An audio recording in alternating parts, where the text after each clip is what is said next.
নমস্কাৰ প্ৰতিদিন টাইমৰে বিশেষ অনুষ্ঠানলৈ মই ৰাজদীপ চিটিয়া ফুকনে আপোনালোকক সকলোকে স্বাগতম জনাইছো আমাৰ এই বিশেষ অনুষ্ঠানটোৰ জৰিয়তে আমি আপোনালোকক এপিএসসি আৰু ইউপিএসসি সন্দৰ্ভত বহু নজনা কথা তথা যিসকল পৰীক্ষাৰ্থীয়ে প্ৰস্তুতি চলাই আছে তেওঁলোকৰ বাবে সহায়ক হোৱাকৈ বহু দিশ আমি উপস্থাপন কৰাৰ চেষ্টা কৰোঁ আমাৰ এই বিশেষ অনুষ্ঠানটোৰ জৰিয়তে এপিএসসি আৰু ইউপিএসসিৰ প্ৰশিক্ষণত জড়িত বা ছাত্ৰ-ছাত্ৰীসকলক পৰীক্ষাৰ বাবে হাজু কৰাৰ ক্ষেত্ৰত জড়িত যিসকল ব্যক্তি আছে তেওঁলোকক আমি অনুষ্ঠানটোত লৈ তেওঁলোকৰ জৰিয়তে আমি বিভিন্ন দিশ ছাত্ৰ-ছাত্ৰীসকলৰ বাবে বা অভিভাৱক-অভিভাৱিকাসকলৰ বাবে উপস্থাপন কৰাৰ চেষ্টা কৰোঁ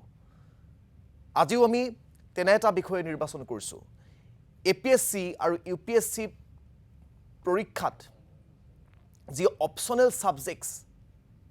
সেই অপচনেল সাবজেক্টস সন্দৰ্ভতেই আজি আমি বিশেষভাৱে এই আধা ঘণ্টাত আলোচনা কৰিবৰ বাবে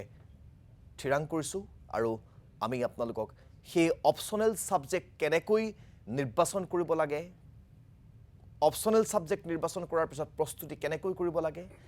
কোনটো ষ্ট্ৰীমৰ কোনজন শিক্ষাৰ্থীৰ বাবে কোনটো অপচনেল সাবজেক্ট হিচাপে বাছিলে হেয়া সহায়ক হয় সেই আটাইবোৰ বিষয়ৰ ওপৰত কিছু তথ্য দিয়াৰ বা আভাস দিয়াৰ আমি চেষ্টা কৰিম বিশিষ্ট ব্যক্তিসকলৰ সৈতে এই অনুষ্ঠানটোত আমি ভদ্ৰা আইএএছ একাডেমি নামৰ ৰাজ্যৰ যিখন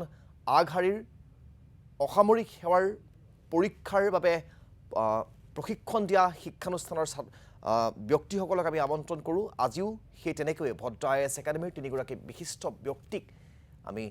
অনুষ্ঠানলৈ আমন্ত্ৰণ কৰিছোঁ ভদ্ৰা আইএএছ একাডেমিৰ লগত জড়িত সেই তিনিজন ব্যক্তি হৈছে ক্ৰমে জুলনজ্যোতি হাজৰিকা আমি তেখেতক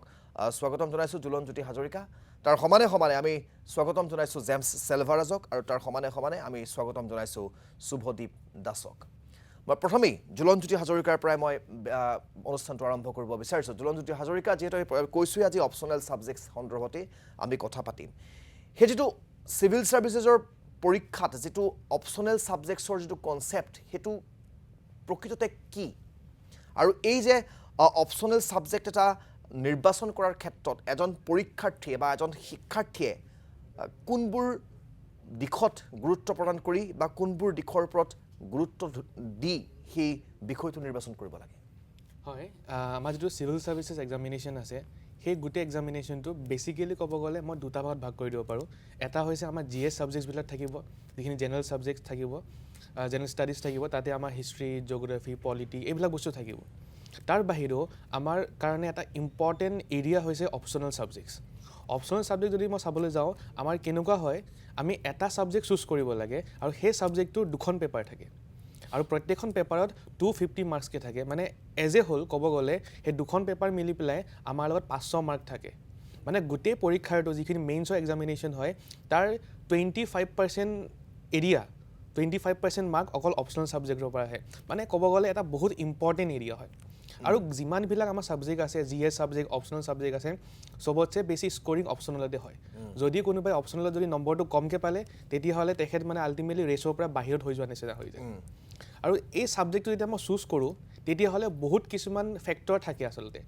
এতিয়া কেতিয়াবা কেনেকুৱা হৈ যায় কিছুমানে কি কৰে যে অমুক টপাৰজনে এই ছাবজেক্টটো লৈছিলে তো মই সেই ছাবজেক্টটো লৈ লওঁ আচলতে সেই কনচেপ্টটো ভুল হয় মেইন বস্তু কি হ'ব লাগে যে মই সেই ছাবজেক্টটো পঢ়ি ভাল পাওঁ নে নাপাওঁ মই ক'ব পাৰোঁ তুমি এইটো লোৱা বাট যদি সেই ল'ৰাজনে বা ছোৱালীজনীয়ে সেই ছাবজেক্টটো পঢ়ি ভালেই নাপায় তো যিমানে মই ভালকৈ নপঢ়াওঁ কোনোবাই ভালকৈ নপঢ়াওক কিয় ভাল মেটেৰিয়েল নাথাকক কিয় বা কেতিয়াও তাত স্ক'ৰিং কৰিব নোৱাৰিব বিকজ ছাবজেক্টটো ইণ্টাৰেষ্টেই নাইকিয়া তো প্ৰথম কথা আহি যায় যে সেই ছাবজেক্টটোত মোৰ ইণ্টাৰেষ্ট কিমান আছে মই ভাল পাওঁ নে নাপাওঁ ছেকেণ্ড কথা সেই ছাবজেক্টটোৰ যদি মই চাওঁ যে আমাৰ যিখিনি জিএছ ছাবজেক্ট আছে তাৰ লগত কিমান অভাৰলেপ হৈ আছে কিছুমান ছাবজেক্ট এনেকুৱা আছে যিমান সেইবিলাক তোমাৰ আপোনাৰ অভাৰলেপ হোৱা নাইকিয়া তেতিয়া কি হয় মোৰ কষ্টটো বাঢ়ি যায় মই জিএছৰ কাৰণেও এক্সট্ৰাকৈ পঢ়িব লাগে অপচনেলৰ কাৰণে এক্সট্ৰাকৈ পঢ়িব লাগে বাট কিছুমান ছাবজেক্ট এনেকুৱা আছে য'ত অপচনেলৰ বহুতখিনি টপিক বহুতখিনি চিলেবাছ জিএছৰ লগত অভাৰলেপ কৰি পেলাই আছে তেতিয়া মোৰ কষ্টটো অলপমান কমি যায় জিএছৰ কাৰণে পঢ়িছোঁ বা অপচনেলৰ কাৰণে পঢ়িছোঁ দুইটাৰ কাৰণে মোৰ হৈ আছে থাৰ্ড কথা কি আহি যায় যে সেই ছাবজেক্টটো স্ক'ৰিং হয় নে নহয় কাৰণ কেতিয়াবা এনেকুৱা দেখা পোৱা যায় যে মই ছাবজেক্ট এটা লৈ লওঁ বা সেই ছাবজেক্টটো স্ক'ৰিং ইমান নহয় কাৰণ আমি এইটো চাব লাগিব ছাপ'জ জেনেৰেলি ক'ব গ'লে লিটাৰেচাৰ ছাবজেক্টবিলাক মানে মই এইটো নকওঁ যে স্ক'ৰিং একেবাৰে নহয় বুলি বা স্ক'ৰিং কম্পেৰিটিভলি কম হয় বেলেগৰ তুলনাত যেনে হিষ্ট্ৰী পলিটিকেল চায়েন্স জিঅ'গ্ৰাফি এইবিলাক যিমান স্ক'ৰিং হয় তাতকৈ তুলনাত অলপমান কম স্ক'ৰিং হয় লিটাৰেচাৰ ছাবজেক্টবিলাক তো মই সেইটোও চাব লাগিব যে ছাবজেক্টটোৰ আচলতে কিমান স্ক'ৰিং হৈ আছে নেক্সট কথা মই এইটো চাব লাগিব যে সেই ছাবজেক্টটোৰ ওপৰত মেটেৰিয়েল এভেইলেবল আছে নাইকিয়া কাৰণ মই পঢ়িবলৈ প্ৰিপেয়াৰ কৰিব লাগিব তো তাৰ কাৰণে এভেইলেবল মেটেৰিয়েল আছে নাইকিয়া মই গাইডেঞ্চ পাই আছোঁ নাইকিয়া তো এই গোটেইবিলাক ফেক্টৰ লৈ পেলাই এটা যদি আমি অপশ্যনেল ছাবজেক্ট চুজ কৰোঁ তেতিয়াহ'লে ক'ব গ'লে অলপমান বেছি ভাল হয় ঠিক আছে ধন্যবাদ জ্ঞাপন কৰিছোঁ জুলনজ্যোতি হাজৰিকা মই এবাৰ जेम्स सेल्वराजर काखলৈকে যাব বিচাৰিছোঁ जेम्स सर जो ऑप्शनल सब्जेक्ट्स है वो तीनों स्ट्रीम के लिए आर्ट्स साइंस या कॉमर्स के लिए कौन सा ऑप्शनल सब्जेक्ट्स अवेलेबल है आज की तारीख में अभी जो यूपीएससी का नया सिलेबस है जो नया पैटर्न है एपीएससी का भी वही सिलेबस है पैटर्न है तो इस नया पैटर्न में बहुत सारे सब्जेक्ट्स अवेलेबल हैं अभी अगर हम आर्ट्स स्ट्रीम्स की बात करते हैं आर्ट्स का जो मेजर सब्जेक्ट्स होते हैं यूनिवर्सिटी लेवल में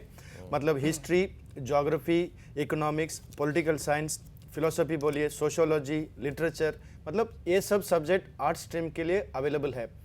तो जो स्टूडेंट ग्रेजुएशन के लिए आर्ट्स में कोई सब्जेक्ट चूज करते हैं they can focus on that subject during the graduation itself मतलब क्या होगा जब वो एपीएससी यूपीएससी एग्जाम में जाएंगे तब ऑप्शनल सब्जेक्ट में उनका ज़्यादा हेल्प मिलेगा वैसे ही अगर कोई स्टूडेंट ग्रेजुएशन में कॉमर्स कर रहे हैं उनको भी ऑप्शनल सब्जेक्ट चूज करने का पॉसिबिलिटी है they can go for commerce and accountancy या management studies they can go वैसे ही ज़्यादा से ज़्यादा स्टूडेंट्स अभी हम देखते हैं एपीएससी में स्पेशली वो साइंस का बैकग्राउंड स्टूडेंट्स होते हैं तो साइंस स्टूडेंट्स को क्या क्या ऑप्शनल सब्जेक्ट अवेलेबल है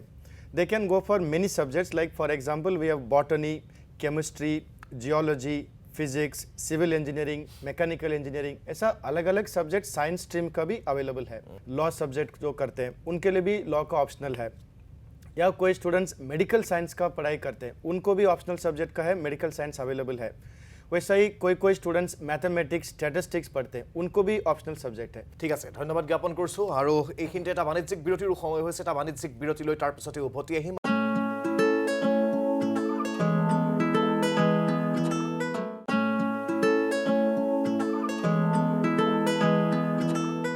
খন্তেক সময় বাণিজ্যিক বিৰতিৰ পিছত পুনৰ উভতি আহিছোঁ আমাৰ এই বিশেষ অনুষ্ঠানটোৰ মাজলৈ আপোনালোকে ইতিমধ্যে গম পাইছে আজি ইউপিএসসি আৰু এপিএসসিৰ অপশ্যনেল ছাবজেক্ট সন্দৰ্ভত আমি কথা পাতিছোঁ আৰু ভদ্ৰ আইএএছ একাডেমীৰ তিনিগৰাকী বিষয়ববীয়াক্ৰমে জুলনজ্যোতি হাজৰিকা জেমছ সেলভাৰাজ আৰু শুভদীপ দাস আমাৰ সৈতে উপস্থিত আছে আমি ইয়াৰ পূৰ্বে ইতিমধ্যে জুলনজ্যোতি হাজৰিকা আৰু জেমছ সেলভাৰাজৰ পৰা তেওঁলোকৰ মন্তব্য লোৱাৰ চেষ্টা কৰিছোঁ এবাৰ মই শুভদীপ দাস ছাৰৰ কাষলৈকে যাব বিচাৰিছোঁ शुभदीप दास सर जो जोग्राफी सब्जेक्ट है as a optional subject geography how much of geography syllabus is covered in GS paper okay so as an optional subject अगर ज्योग्राफी का ऑप्शनल अगर देख लीजिएगा जीएस के साथ अराउंड 40% कवरेज हो सकता है होता है इनफैक्ट क्योंकि अगर आप देख लीजिएगा ज्योग्राफी ऑप्शनल में हम लोग का 3 सेक्शन में बटा हुआ है पेपर 1 पेपर 2 में 3 सेक्शंस हैं पेपर 1 में फिजिकल ज्योग्राफी ह्यूमन ज्योग्राफी है और पेपर 2 में इंडियन ज्योग्राफी है अब पेपर 1 की अगर बात करें तो जो फिजिकल वाला पार्ट है और पेपर 2 इंडियन ज्योग्राफी ये दोनों ऑप्शनल में भी पढ़ना पड़ता है और आपका जाकर जीएस में भी पढ़ना पड़ता है बट ऑप्शनल में यही है दैट थोड़ा हमें इन डेप्थ पढ़ना पड़ता है राइट तो ओवरऑल जो बच्चों का एक बहुत बड़ा फियर होता है दैट कितना परसेंटेज मतलब इतना बड़ा बड़ा सिलेबस है क्योंकि अगर ऑप्शनल में अगर आप हिस्ट्री और ज्योग्राफी का ऑप्शनल देख लीजिएगा तो सिलेबस बहुत ज़्यादा बड़े हैं बट सिलेबस में एक्चुअली में बड़े नहीं है क्योंकि eventually you are reading it for normal GS वाला पार्ट या फिर प्रीलिम्स वाला part so you just need to give extra mile जो कि आपको हर कोई भी अगर ऑप्शन लीजिए हर ऑप्शन में देना ही पड़ेगा राइट नाउ एक जो इंपॉर्टेंट बात होता है दैट ये फिजिकल ज्योग्राफी ह्यूमन ज्योग्राफी और इंडियन ज्योग्राफी में बहुत सारे बुक सोर्सेज हैं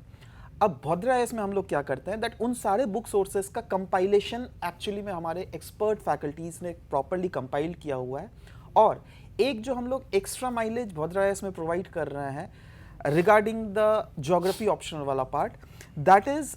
we have change the way student learn actually क्योंकि इनिशियल फेज में पहले अगर देख लेते ज्योग्राफी में काफ़ी ज़्यादा स्टैटिक क्वेश्चंस पूछे जाते थे बट अभी की अगर बात करें तो ज्योग्राफी में डायनामिसिटी काफ़ी ज़्यादा आ गई है दैट इज़ कोई भी अगर करंट न्यूज़ चल रहा है उसको आप अपने आंसर्स में कैसे इंक्लूड कर सकते हैं फॉर एग्जांपल साउथ चाइना सी में चाइना इतना ज़्यादा डोमिनेट कर रहा है अफगानिस्तान इतना ज़्यादा डिस्टेबल है, वेस्टर्न एशिया इतना ज़्यादा डिस्टेबल है, इस पूरे चीज़ को हम लोग पॉलिटिकल ज्योग्राफी के एस्पेक्ट से हम लोग एंगल से देख सकते हैं, राइट। फॉर एग्जांपल कहीं पे गरीबी है, कोई रीजन बहुत ज़्यादा पिछड़ा है, तो उसको हम लोग regional development analysis point of view से देख सकते हैं, राइट। सो ये टोटल चीज़ों के लिए हमें करंट अफेयर्स का भी इंक्लूजन बहुत ज़्यादा ज्योग्राफी में इंक्लूड हो गया है, और इसका भी हम लोग मेक श्योर कर रहे हैं दैट जो भी एस्पिरेंट्स हैं उनको करंट अफेयर का इंक्लूजन कैसे किया जाए, वो सब चीज़ें हम लोग प्रॉपरली सिखा रहे हैं। तो अगेन ओवरलैपिंग की अगर जहाँ तक ओवरऑल मैं ये इसको कंसाइज कर दूँ तो हाँ जी हाँ 40% तो इंक्लूडेड है ही, बट साथ ही साथ जैसे हम लोग अपने यूट्यूब चैनल के through current affair analysis provide करते हैं, तो उस करंट अफेयर के एनालिसिस में भी हम लोग ये बोलते रहते हैं दैट चलो भाई कौन से जीएस पार्ट से ये इंक्लूडेड है, आप इसको ऑप्शनल में कैसे इंक्लूड कर पाओगे, right. So of course this is the whole package that we are providing, and of course if you at all want to see any if you have any confusion regarding the same, you can anytime contact us at Bhodra IAS Academy as well. ঠিক আছে, ধন্যবাদ জ্ঞাপন কৰিছোঁ। আকৌ জুলনজ্যোতি হাজৰিকাৰ কাষলৈকে যাব বিচাৰিছোঁ। জুলনজ্যোতি হাজৰিকা, বহু ষ্টুডেণ্টে দেখিবলৈ পোৱা যায় যে তেওঁলোকে অপশ্যনেল ছাবজেক্ট হিচাপে ৰাজনীতি বিজ্ঞান অৰ্থাৎ পলিটিকেল ছায়েন্স বিষয়টোক নিৰ্বাচন কৰে। সেইসকল ছাত্ৰ ছাত্ৰী যিসকলে পলিটিকেল ছায়েন্সক তেওঁলোকে অপশ্যনেল ছাবজেক্ট হিচাপে নিৰ্বাচন কৰে, তেওঁলোকৰ বাবে এডভান্টেজেছ কি কি আছে আপোনাৰ দৃষ্টিত? হয়, পলিটিকেল ছায়েন্স ছাবজেক্টটো আচলতে বহুত ষ্টুডেণ্টছে আচলতে লয়। ইয়াৰ মেইন কাৰণটো হৈছে এডভান্টেজটো কি হৈ যায় যে ছাবজেক্টটো বহুত ইণ্টাৰেষ্টিং হয়। ছাপ'জ কাইলৈ আপুনি DC হ'ল, আপুনি এজন ACS অফিচাৰ হ'ল, আপুনি লাগিলে ফৰেন ছেক্ৰেটাৰী হওক, তাৰ ৰেলেভেঞ্চটো আপুনি পাবই। পলিটিকেল ছায়েন্সত কি হৈ যায়, গোটেই যিটো ছাবজেক্ট আছে 4টা ভাগত ভাগ কৰিব পাৰি। ফাৰ্ষ্ট পেপাৰ ওৱানৰ ফাৰ্ষ্ট পাৰ্টটো হৈছে আপোনাৰ পলিটিকেল থিয়ৰিবিলাক আছে। ডেমক্ৰেচি মানে কি হয়, ইকুৱেলিটি মানে কি হয়, লিবাৰ্টি মানে কি হয়, এই কনচেপ্ট এইবিলাক বস্তুবিলাক আছে। অ'কে, কিছুমান থিংকাৰ আছে, এৰিষ্টটেল, প্লেটো, এই কনচেপ্ট এই থিংকাৰবিলাক আছে। গান্ধীয়ান ইণ্ডিয়ান থিংকাৰ আছে, গান্ধী আছে, অ'কে, অৰবিন্দ ঘোষ আছে। তো সেইখিনি বস্তু যেতিয়া পঢ়া হয় ন, মোৰ এটা কি হয়, এটা বহুত ইণ্টাৰেষ্ট ভাল এটা ইণ্টাৰেষ্টিং হয়। ছেকেণ্ড কি হৈ যায়, যিখন পেপাৰ ওৱানৰ ছেকেণ্ড পাৰ্টটো আছে সেইখিনি হৈছে ইণ্ডিয়ান গভৰ্ণমেণ্ট এণ্ড পলিটিক্স। সেই পাৰ্টটো আচলতে কি হৈ যায়, হিউজ অভাৰলেপ হয়। সেই পাৰ্টটো কমপ্লিটলি অভাৰলেপ কৰে আমাৰ GS ছাবজেক্ট 2 লগত। তো ষ্টুডেণ্টৰ কষ্ট কমি যায় আচলতে, এইটো ডাঙৰ এডভান্টেজ হয়। ছেকেণ্ড পেপাৰখন যিখন IR পেপাৰ আছে, তাৰ ফাৰ্ষ্ট ছেকশ্যনটো হৈছে আপোনাৰ IR থিয়ৰী, আৰু ছেকেণ্ড ছেকশ্যনটো হৈছে IR এপ্লিকেশ্যন পাৰ্ট, আৰু ছেকেণ্ড পাৰ্টটো আকৌ GS 2 লগত কমপ্লিট অভাৰলেপ কৰি যায়। মানে আল্টিমেটলি ক'ব গ'লে যিখন পেপাৰ আছে অপশ্যনেল ছাবজেক্ট পলিটিকেল ছায়েন্স আছে, ফাৰ্ষ্ট কথা হৈছে ছাবজেক্টটো বহুত ইণ্টাৰেষ্টিং হয়। অ'কে, আপুনি যিয়ে চাকৰি নকৰে কিয় after civil services, after ক্লিয়াৰিং the civil services, আপোনাৰ সেই ছাবজেক্টটোৰ ৰেলেভেঞ্চ আপুনি যিকোনো সময়ত পাব। যি পষ্টত আপুনি নাথাকে কিয় আপুনি তাৰ ৰেলেভেঞ্চ সদায় পাই থাকিব। ছেকেণ্ড কথা কি হৈ যায় যে আচলতে সেই ছাবজেক্টটো হিউজ অভাৰলেপ কৰে, 50% সেই ছাবজেক্টটোৰ GSৰ লগত অভাৰলেপ কৰি দিয়ে। তো সেইটো কাৰণে আল্টিমেটলি কি হৈ যায়, বহুত ইজি হৈ যায়, মোৰ কষ্ট বহুত কমি যায়। থাৰ্ড কথা কি হৈ যায়, সেই ছাবজেক্টটো স্ক'ৰিং ভাল হয়। অ'কে, এই ছাবজেক্টটোত আউট অফ 500 মই ইজিলি বা মই টাৰ্গেট কৰিব পাৰোঁ 300+, আৰু 300+ পোৱাটো মানে এটা বহুত ভাল মাৰ্কছ অপশ্যনেলত। 300 পোৱাটো বহুত ভাল মাৰ্কছ হয়, 270, 280, 300 বহুত ভাল মাৰ্কছ হয়। তো সিমানখিনি মাৰ্কছ মই পাব পাৰোঁ। অ'কে, আপুনি যদি চাই আগৰ যিমানবিলাক এক্সপিৰিয়েঞ্চ আছে, যিমানবিলাক চিলেকশ্যন আছে, সেইসকল ব্যক্তিও বহুতে তেনেকুৱাকৈ ভাল মাৰ্কছ পাই পেলাই, অপশ্যনেল ভাল মাৰ্কছ পাই পেলাই তেখেতসকলে অলৰেডি বৰ্তমান চাকৰি কৰি আছে। তো এইকেইটা চবতছে ইম্পৰ্টেণ্ট ডাঙৰ এডভান্টেজ হয়। তো সেইকাৰণে এইটো দেখা পোৱা যায় সেইকাৰণে যে বহুত ষ্টুডেণ্টে আচলতে পলিটিকেল ছায়েন্স অপশ্যনেলটো লয়। ঠিক আছে, ধন্যবাদ জ্ঞাপন কৰিছোঁ জুলনজ্যোতি হাজৰিকা। আমি এটা আকৌ বাণিজ্যিক বিৰতি ল'ব লাগিব। এটা বাণিজ্যিক বিৰতি লৈ পুনৰ উভতি আহিম। অনুষ্ঠানটোৰ শেষ অংশলৈ আমি তাতে কথা পাতি আছোঁ আজি যিহেতু APSC আৰু UPSCৰ অপশ্যনেল ছাবজেক্ট সন্দৰ্ভত। গতিকে আঁতৰি নাযাব, চাই থাকক আমাৰ এই বিশেষ অনুষ্ঠান।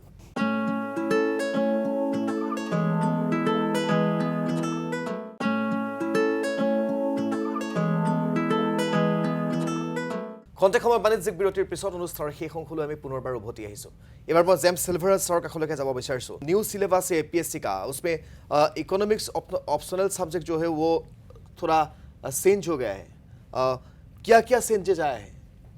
इकोनॉमिक्स का ऑप्शनल सब्जेक्ट हम पहले जब देखेंगे APSC लेवल में, इसका सिलेबस थोड़ा कम था और उसमें पेपर में जो टॉपिक्स आते थे वो भी थोड़ा चेंज हो गया। मैं इसका थोड़ा एक्सप्लेन करना चाहता हूँ स्टूडेंट्स का बेनिफिट के लिए। अभी देखिए APSC का इकोनॉमिक्स ऑप्शनल में पहले अगर हम लोग देते थे micro economics, macro economics, this were the 2 major subjects in the paper 1 in APSC level. अभी जो नया सिस्टम आया है उसमें APSC में सिर्फ एक ही एग्ज़ाम हुआ है, तो वो CC 2020 का पेपर अगर हम देखेंगे उसमें पता चलता है कि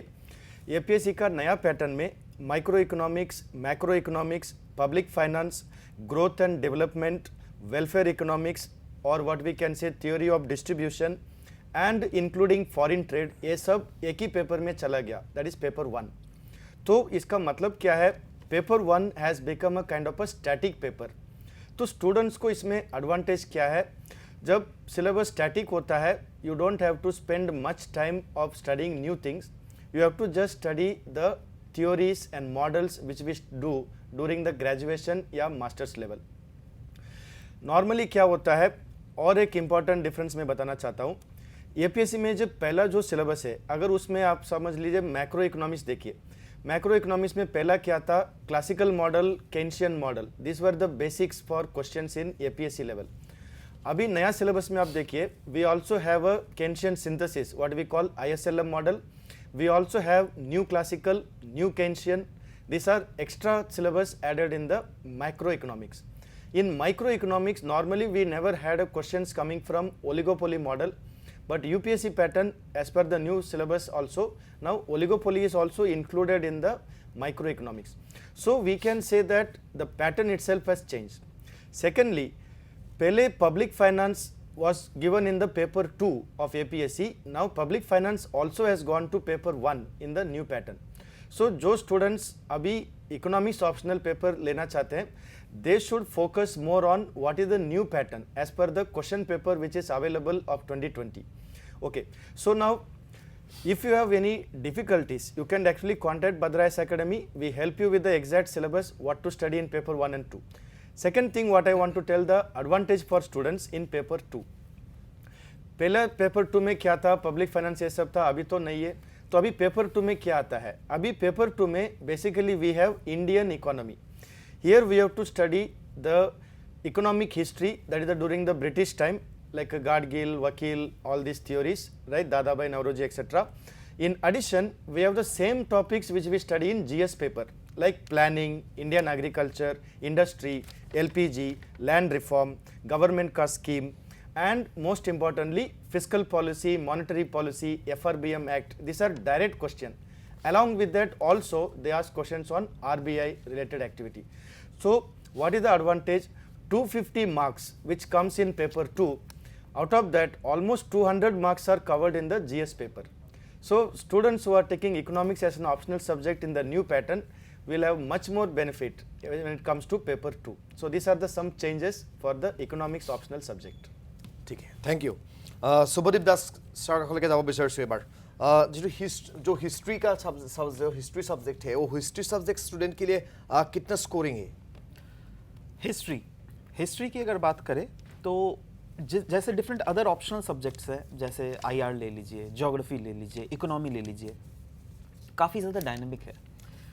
समय के साथ साथ इसमें डायनेमिक एलिमेंट्स जो कि करंट अफेयर्स से जैसे मैंने पिछले बार बोला था, उसको इंक्लूड बहुत हद तक कर सकते हैं और अपने आंसर्स को बहुत ज़्यादा इन्हांस कर सकते हैं। बट अगर वहीं पर हिस्ट्री को हम लोग फोकस करें तो यहाँ पे उतनी डायनामिसिटी नहीं है। जो पास्ट में हो चुका है वो हो चुका है, that is fact. Now problem ये है दैट उसको आप एनालाइज कैसे कर रहे हो, आप उसका इंटरप्रिटेशन क्या निकाल रहे हो, that is where you know the main difference comes, right. Now सब जैसा कि आपने क्वेश्चन पूछा दैट कैसे स्कोरिंग ये कैसे ज़्यादा है, देखो ये जैसे कि मैंने बोला स्टैटिक है, तो आपको जो पता है शायद मुझे भी वही पता है। नाउ डिफरेंस कहाँ आ जाएगा नंबर में, मैं उसको प्रेजेंट कैसे कर पा रहा हूँ। जिसका प्रेजेंटेशन स्किल ज़्यादा है वो इसमें बाजी मार जाएगा। नाउ प्रेजेंटेशन के लिए कंटेंट चाहिए, कंटेंट के लिए हमें बुक्स चाहिए। सवाल होता है बुक्स कहाँ से आएगा भाई। देखो बुक्स अगर आप दुकान में जाओगे ना, बहुत ज़्यादा मतलब आपको इतने ज़्यादा बुक्स हो जाएंगे, स्टैक्स लग जाएंगे। Humanly it is not possible for you to go through each and every books, right? So what we do at Bhadra IAS Academy is that we have compiled the best of the sources from each and every places, and वो चीज़ वो compilation हम आपको provide करते हैं। यही नहीं, history के हमारे one of the senior faculty Deka sir, जिनका 15 years का एक्सपीरियंस है, वो अपने एक्सपर्टाइज्ड गाइडेंस आपको प्रोवाइड करते हैं, जहाँ से हम मेक श्योर करते हैं दैट यहाँ पे जो मेन जो कंपोनेंट था ना राइटिंग स्किल्स, उस राइटिंग स्किल्स को हम लोग फोकस कर पाए। क्योंकि देखिए हिस्ट्री इवेंचुअली अगर देख लीजिएगा it is a very popular subject like geography like political PSIR history is also very because a huge chunk of student of for this right so इसीलिए हम लोग जो इतने सारे हिस्ट्री के सब्जेक्ट्स है जिसमें पेपर 1 पेपर 2 पेपर 1 में आप अगर देख लीजिएगा मेडाइवल और एंशियंट आता है पेपर 2 में मॉडर्न एंड पोस्ट इंडिपेंडेंस वाले पार्ट्स आते हैं उसके प्रॉपर कंपाइलेशन एक जगह है ना एक एक टॉपिक को सेग्रीगेटेड वे में राइट तो उसका प्रेजेंटेशन स्किल को बढ़ाने के लिए notes is the major important aspect and if you at all want like if you have any sort of issues regarding the same अगर आपको कुछ भी guidance चाहिए then any time you can call on to us as well right आप कभी भी भद्रा IAS Academy में इसके related free counseling भी attain कर सकते हैं we will surely help you out ঠিক আছে जेम्स सिल्वर सर का ले गए बार एक स्टूडेंट जो नॉन आर्ट्स बैकग्राउंड से आए वो चाहते हैं कि वो history as a optional subject वो लिए वो कैसा होगा वो जो डिसीजन होगा उसका वो कैसा होगा तो नॉन आर्ट स्टूडेंट जब हिस्ट्री सब्जेक्ट लेना चाहते हैं तो समझ लो स्टूडेंट साइंस बैकग्राउंड से आते हैं या कॉमर्स बैकग्राउंड से आते हैं उनको हिस्ट्री लेना इतना डिफिकल्ट नहीं है क्योंकि अभी देखिए लास्ट ईयर का एग्ज़ाम का जो टॉपर्स है फॉर एग्जांपल निमाश्री दवका देखिए उनका भी हिस्ट्री सब्जेक्ट था वो रैंक नंबर 3 मिलाया तो any student can go for history subject it is not a difficulty now history subject में हमको क्या किसके ऊपर ध्यान देना चाहिए so I just try to highlight a few things first thing when you are studying a history subject you have to try to keep in mind what is the timeline of events in history okay you should know which kingdom came first which kingdom came second किसने किसको destroy किया या capture किया और उसमें changes क्या किया so if you follow the timeline you logically have an idea how history progressed in the past and then what happens उसी में आपको पता चलेगा इसका इंटरप्रिटेशन कैसा करना है suppose we have a Gupta empire या मुगल एम्पायर या मौर्य एम्पायर उसमें सोशल इम्पैक्ट क्या है पॉलिटिकल चेंजेस क्या हुआ आर्ट एंड कल्चर में क्या चेंजेस हुआ ये आपको पढ़ना बहुत ज़रूरत होता है तो इसके लिए हिस्ट्री का स्टूडेंट्स को पहला इंपॉर्टेंट चीज़ क्या है टाइमलाइन ऑफ इवेंट्स के ज़्यादा फोकस करना है second important thing is the impact या interpretation of events that happened in history. It is not just the objective data, उसका interpretation बहुत important होता है. थर्ड चीज़ जो ऑप्शनल सब्जेक्ट में नया स्टूडेंट्स के लिए बहुत इंपॉर्टेंट है दैट इज़ कॉल्ड मैपिंग क्योंकि नॉर्मली साइंस स्टूडेंट्स ज़्यादा मैप या पॉलिटिकल मैप का ज़्यादा फोकस नहीं देते हैं लेकिन अगर आप हिस्ट्री का ऑप्शनल सब्जेक्ट लेंगे आपको मैपिंग करना पड़ेगा so mapping learning is very important for a non art students to learn अभी देखिए जो non art students history subject लेना चाहते हैं उनके लिए मैं सिंपल बोलता हूँ पेपर 1 में you need to very much focus on ancient and medieval Indian history so you need to start studying reading about Indian history that is the ancient and medieval paper 2 में you basically focus on the modern Indian history and also post-independent history of India. And in addition, we have to study world history. So if you focus on this much, actually you can cover your history paper. Even if you come from science or commerce background, it won't be difficult. ঠিক আছে আমাৰ অনুষ্ঠানৰ সময় প্ৰায় শেষ হৈ আহিছে মই জুলনজ্যোতি হাজৰিকাৰ পৰা শেষৰ এটা প্ৰশ্ন জানিব বিচাৰিম ভদ্ৰা IAS একাডেমি সন্দৰ্ভত আমি যেহেতু অপচনেল সাবজেক্টৰ কথা পাতি আছিলোঁ ভদ্ৰা IAS একাডেমিয়ে কেনেকুৱা অপচনেল সাবজেক্টছ কি অপচনেল সাবজেক্টছ তেওঁলোকে আপোনালোকে প্ৰভাইড কৰে আৰু যিসকল ষ্টুডেণ্ট আছে কোনোবাই যদি বিচাৰে যে মই অকল অপচনেল সাবজেক্টছৰ প্ৰশিক্ষণ ল'বৰ বাবেই মই আপোনালোকৰ ওচৰলৈ যাব বিচাৰোঁ তেওঁৰ বাবে সেয়া সম্ভৱ হয়নে নহয় সেই সুবিধা অফলাইন বা অনলাইন যিটো মাধ্যমতে হওক সেয়া উপলব্ধ আছেনে নাই হয়